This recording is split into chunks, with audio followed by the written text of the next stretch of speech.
Okay, it appears I am live. So, this is my first time doing an event on LinkedIn, and I couldn't quite figure it out. So, I was supposed to be on here at 1 p.m. It's a couple minutes after. Hi, everyone. So, for those of you who don't know who I am, I'm Mary Ann, and I'm a licensed insolvency trustee with Allen Marshall and Associates. I'm also known as Dr. Debt because I help people have happier, healthier finances. So I do that in my day job as an insolvency trustee, so helping people navigate the bankruptcy system, consumer proposal system, which is what I'm popping in here to talk about. And when I'm not doing that, I have various things on the go on social media. So I do a radio show on our local radio station, Cove FM, called Money Matters with Marianne.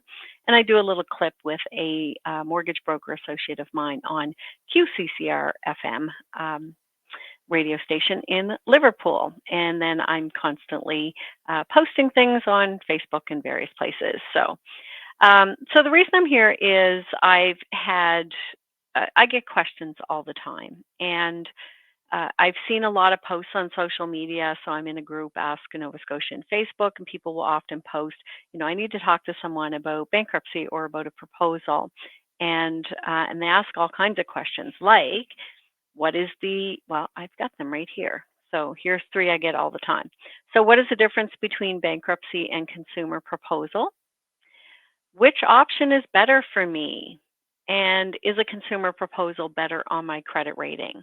So I'm going to start with those three questions. However, if anybody here who's watching this would like to ask a question, please do so. And I do have a place where I can see your comments. So if you post a question, I will answer it. Now, for those of you who maybe are catching the replay, and not live, just post your question in the comments. My aim is to pop in. I'm going to say once a week, but depending on the schedule, that may or may not happen. But I will always post when it is, and I'll tag you if you've asked a question, and I will come on and answer the question live. Okay, so so let's begin with the one that I get all the time, and I wonder if I can share. I can present. I might do that. I might try to do that.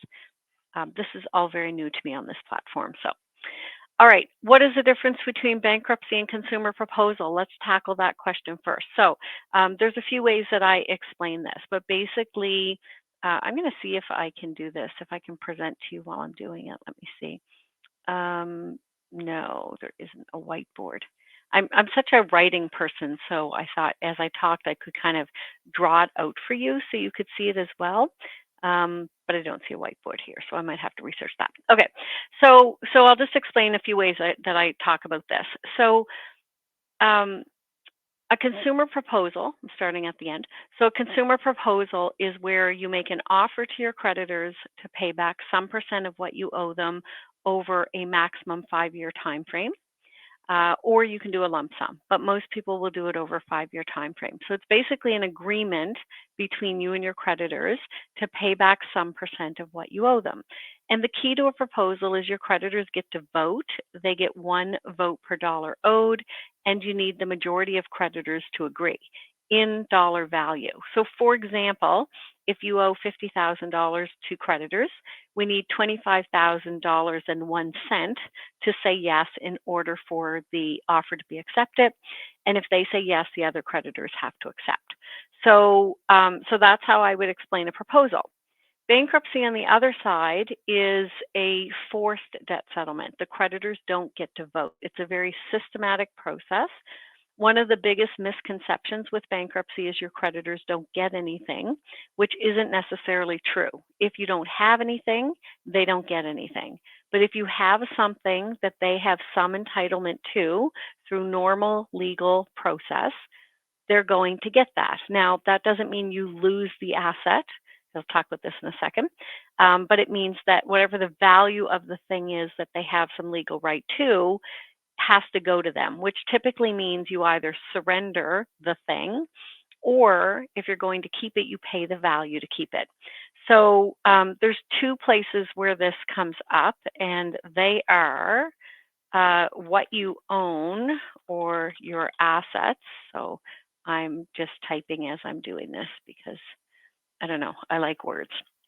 So, what you own are your assets, and so there's certain things that are creditor protected. So, the way that I explain this is I say, take us out of the picture. So, I'm talking to someone on the phone or video in person. Take us out of the picture.